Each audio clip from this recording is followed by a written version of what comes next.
de las cosas principales que tiene la familia de los Hashmonaim no es básicamente que ellos eran una familia de guerreros. Ellos no se criaron siendo guerreros, siendo soldados. Ellos originalmente eran sabios de Torah. La vida de ellos era de constante estudio de Torah y de una vida de completa Kedushá en los caminos de Hashem y Baraj.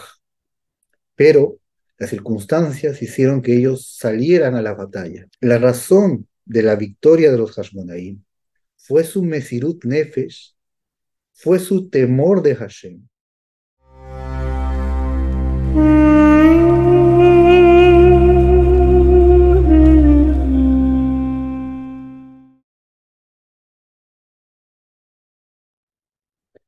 Hanukkah Sameach, bienvenidos nuevamente a nuestro canal Am Israel. Estamos terminando con este estudio la historia de Hanukkah en este octavo día y que el Todopoderoso nos haga ver sus milagros y maravillas en este tiempo, así como los hizo en la época de los Hashmonaim. Antes de iniciar de inmediato con el estudio de hoy de la historia de Hanukkah, los invitamos a suscribirse a nuestros canales si aún no lo han hecho. Nuestro canal Am Israel, Somos Noajidas, Torah y Judaísmo y Sabiduría Judía. Bien, comencemos, Bezrat Hashem. Debemos recordar que Antiochus se retira del territorio de Yehudá porque se da cuenta que no puede someter a los judíos. Una cosa más hace él, que anula los decretos de su padre y ya no habrá más persecución religiosa y tampoco la orden de ofrecer sacrificios a los dioses griegos. Todo eso queda anulado y hay una relativa paz entre los griegos y los judíos, aunque los griegos siempre van a intentar dominar aquella zona, porque no quieren que los judíos sean independientes. De todas maneras, en ese proceso acontece algo eh, que no se esperaba Antíochus, y es lo siguiente. El padre de Antíochus Eupator es Antíochus Epífanes, pero Antíochus Epífanes es hijo de Seleucos o Seleuco, y Seleuco también tuvo un hijo llamado Demetrius, que por algunas circunstancias se encontraba en Roma, pero logró salir de allí y llegó con un gran ejército para recuperar lo que él creía que era su reinado. Él estaba seguro que él era el verdadero sucesor de la dinastía. Y vino y se propuso desterrar a Antiochus y a todos los que los acompañaban.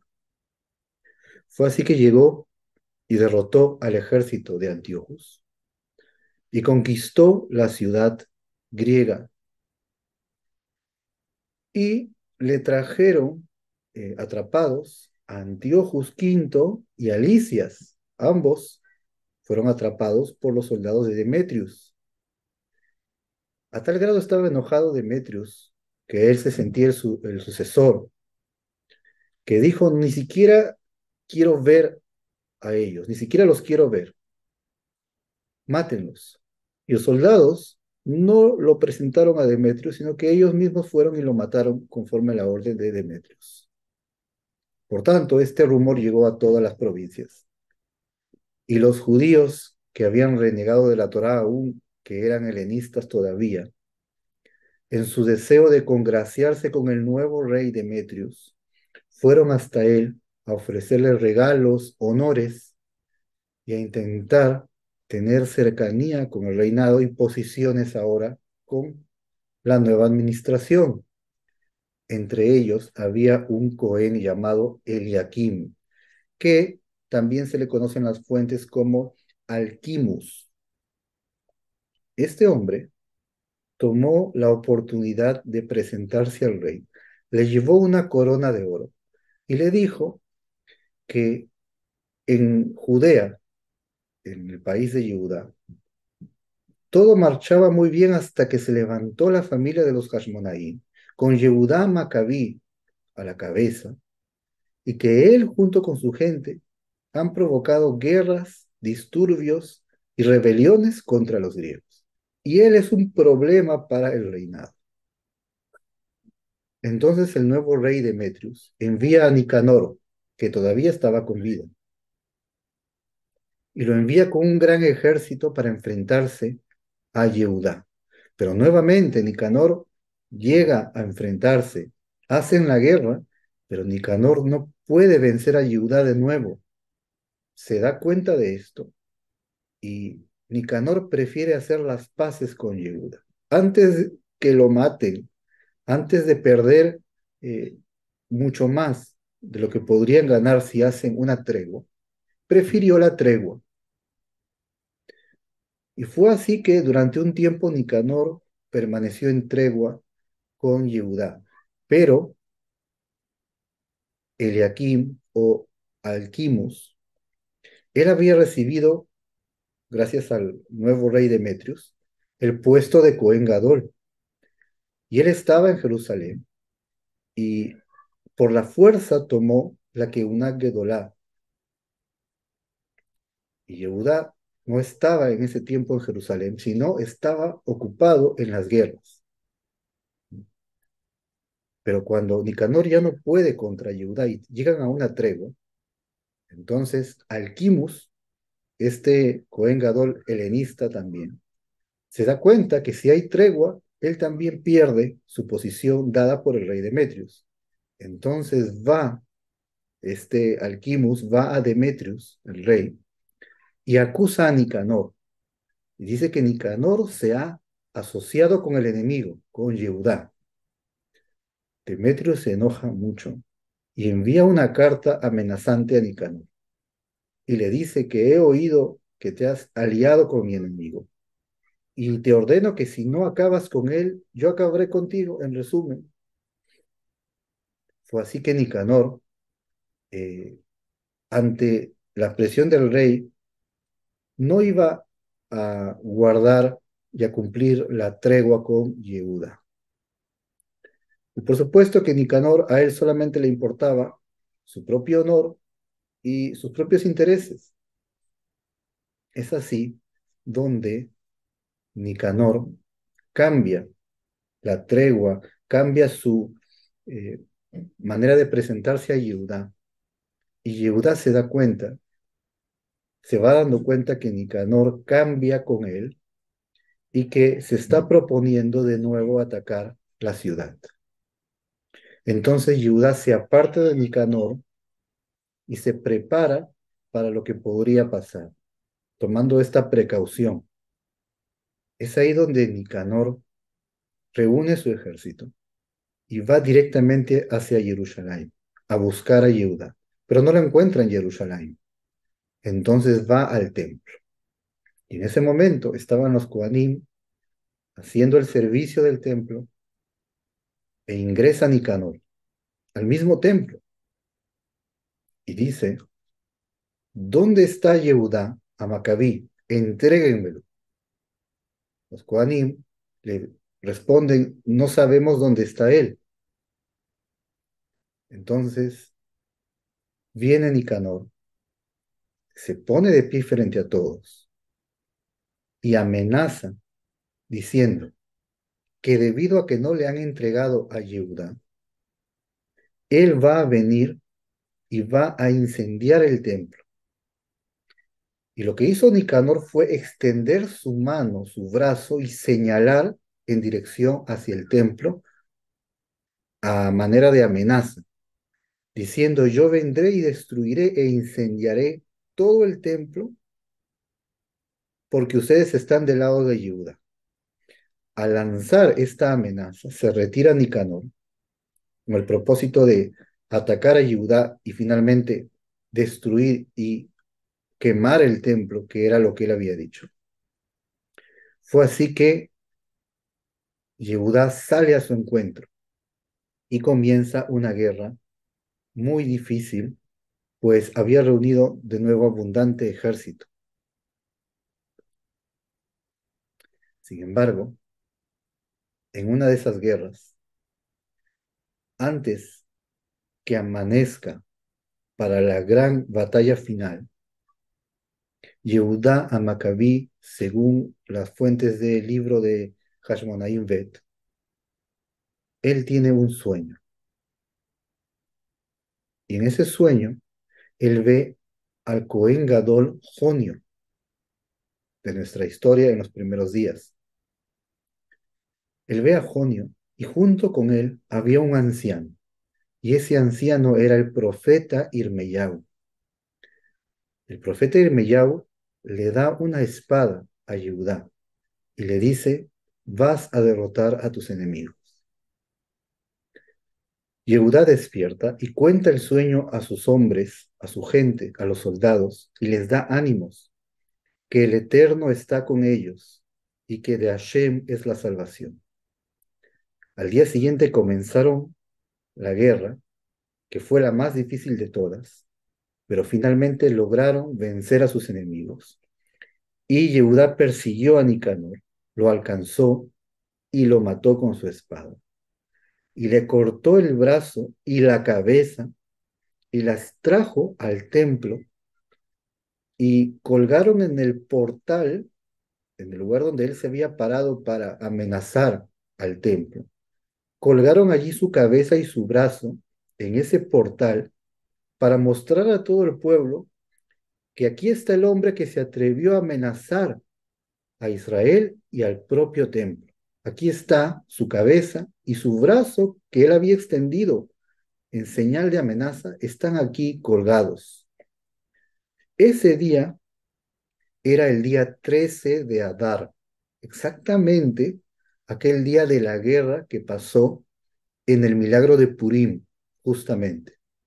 En el milagro de Purim, muchos años atrás, hubo una guerra contra la gente de Amán el malvado y contra los judíos y vencieron a sus enemigos el 13 de Adar. Ese mismo día cayó Nicanor y fue colgada su cabeza y su brazo en ese portal. Y ese portal es llamado el portal de Nicanor. Así se le llama a una de las entradas del templo, a un portal, tiene ese nombre debido a este milagro. Y ese día decretaron los sabios del Sanedrín que sea un día de celebración por el milagro que el Eterno hizo, de humillar a este malvado que se atrevió a amenazar al templo. Sin embargo, Demetrius se entera que muere Nicanor, que es derrotado. Y entonces toma a otro de sus generales que estaban con él, que ya lo hemos escuchado antes, que se llama Bágides. Y él va junto con Alquimus, este Cohen Gadol que se había helenizado nuevamente.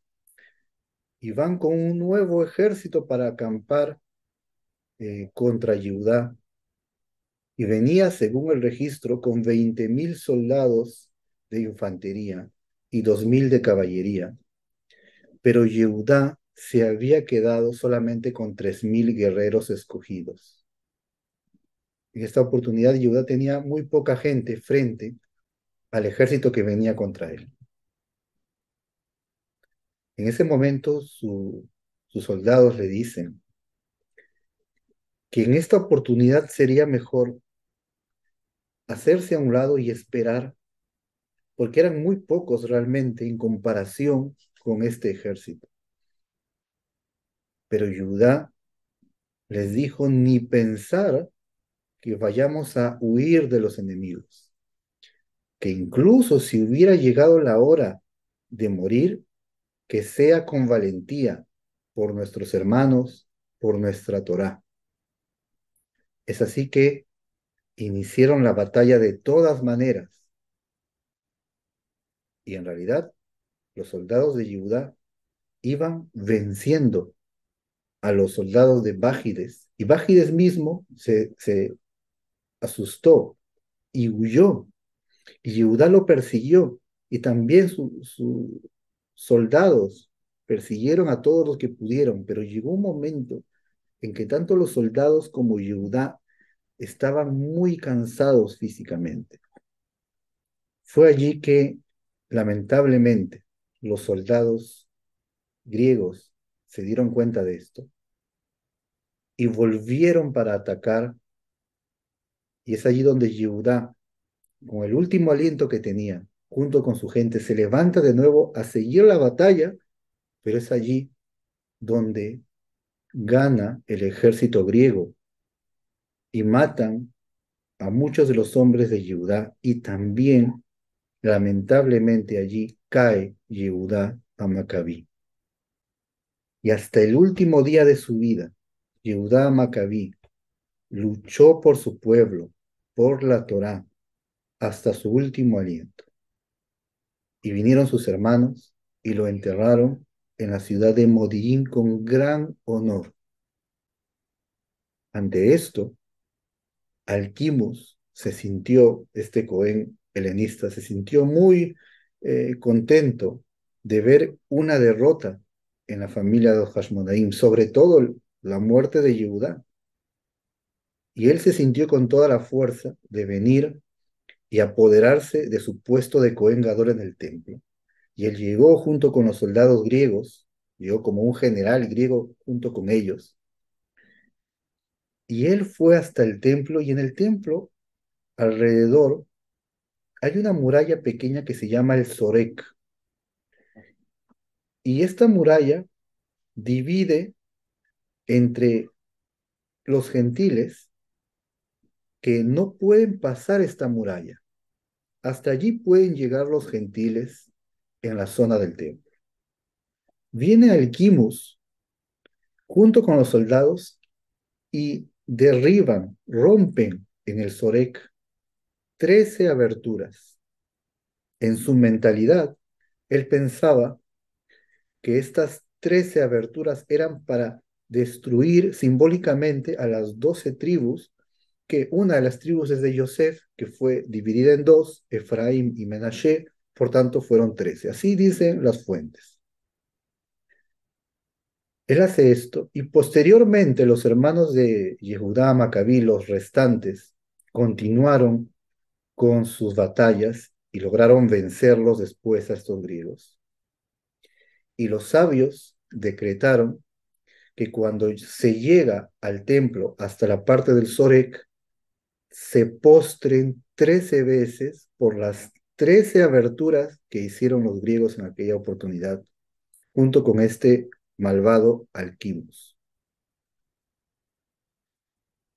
Sin embargo, mientras aún estaba vivo, Alquimus ya estaba dispuesto a tomar su puesto y a tomar el poder sobre sí. Pero en medio de todo eso, el Eterno hiere y ataca a Alquimus con una plaga, con una enfermedad en su cuerpo, que hace que él no pueda hablar. De pronto, no pudo hablar para seguir dando órdenes y le sobrevinieron unos dolores intensos en su cuerpo. Y así, con grandes sufrimientos y dolores, él muere. Ese es el final de este Cohen helenista también, que imitando a Menelaos quiso tomar el poder. Así es el final de este hombre. Y los griegos que vinieron después continuaron sus guerras con los hermanos de Yehudá, los que quedaron, que es Shimón, Jonatán y Johanán. Estos tres hermanos permanecieron en sus batallas. Según cuenta también el libro de Macabim y otros, como Flavio Josefo, hicieron un trato con los romanos y al final lograron esa independencia que tanto anhelaba el pueblo judío. Y cuenta la historia que los Hashmonaim reinaron durante la época del Segundo Templo durante 103 años. Es la cantidad de tiempo completa desde que inicia la rebelión de los Hashmonaim hasta el final de su periodo.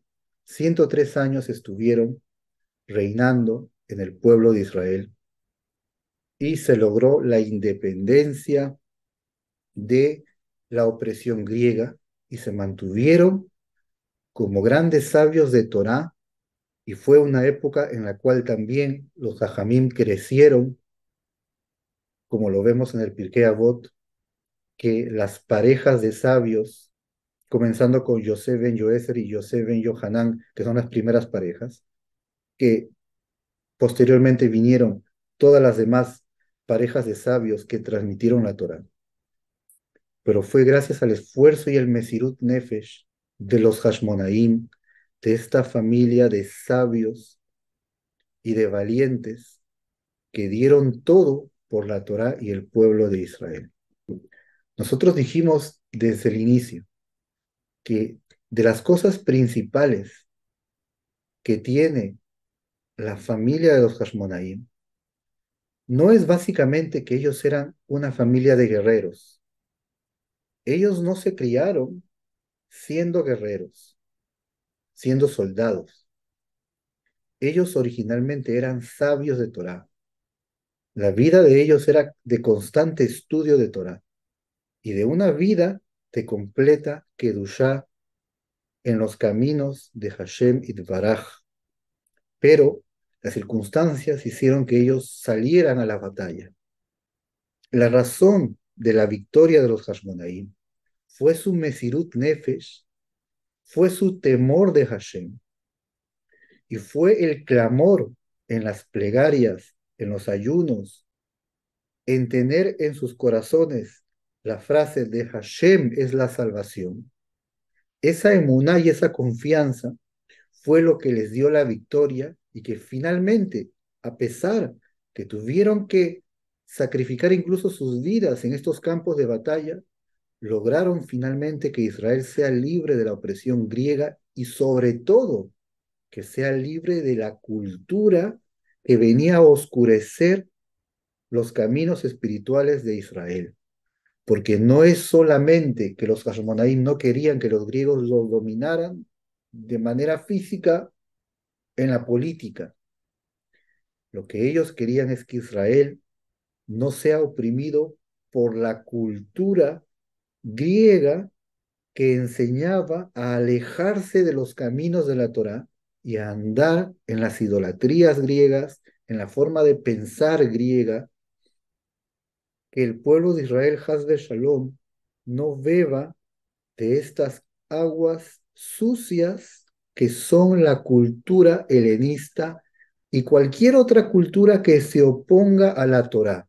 El Todopoderoso entregó la Torá en el monte Sinai al pueblo de Israel. Y en aquella Torá que nos entregó cultura, forma de pensar, forma de vivir, mandamientos justos, estatutos y leyes para cumplirlos y vivir. Esa es la vida que el Eterno nos ha dado, la Torá. Esa es la razón de la lucha en contra de la oscuridad que traía Grecia en aquella oportunidad. Y esa misma lucha es la que tenemos nosotros constantemente en contra de la oscuridad, del lado del mal y de ese lado del mal que viene con su propia cultura, con su propia forma de pensar, con su propia forma de vivir, con sus propias costumbres contrarias a la Torá.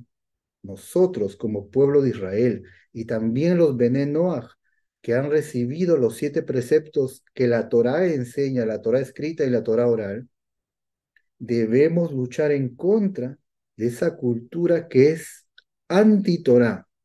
Debemos permanecer en total fidelidad a la Torá de nuestro Creador bendito y Bezrat Hashem, que en esta época también veamos milagros y salvaciones como lo vimos en aquella época también en este tiempo. Vamos a terminar leyendo lo que dice el Sidur acerca de aquello que debemos decir en estos días de Hanukkah en nuestras plegarias, tanto en el Birkat Hamazon como en la Amida. Así leemos nosotros en el Sidur en los días de Hanukkah. En los días de Matitiyau, hijo de Johanán Cohen Gadol, Hashmonai, y sus hijos, cuando se levantó el malvado reino de Grecia contra tu pueblo Israel, para que olviden tu Torah y para que transgredan los estatutos de tu voluntad. Tú, en tu abundante misericordia, te pusiste de pie por ellos en el tiempo de su opresión. Peleaste sus peleas, juzgaste sus juicios, vengaste sus venganzas, entregaste a los poderosos en manos de los débiles, a los muchos en manos de los pocos, a los malvados en manos de los justos, y a los impuros en manos de los puros. Y te hiciste una gran fama a tu nombre sagrado en tu mundo, y a tu pueblo Israel les hiciste una gran salvación y liberación en este día. Y después vinieron tus hijos a la morada de tu casa y limpiaron tu templo, purificaron tu santuario, encendieron las lámparas en los atrios de tu santidad y fijaron estos 8 días de Hanukkah para que se recite por completo el Halel y se agradezca, pues hiciste con ellos milagros y maravillas, y por eso nosotros te agradecemos, y por ello reconocemos siempre a tu gran nombre. Esto que recitamos los 8 días de Hanukkah es el resumen de casi todo lo que hemos contado hasta aquí, teniendo presente constantemente que Akadosh Baruj Hu no abandona a su pueblo y que estamos en sus manos y de él viene su ayuda en los momentos de opresión y que Bezrat Hashem continuemos mirando en estas épocas, en estos tiempos difíciles, continuemos siendo testigos de grandes milagros con la pronta redención y la llegada del Mashiach, que sea pronto y en nuestros días. Hanukkah Sameach para todos.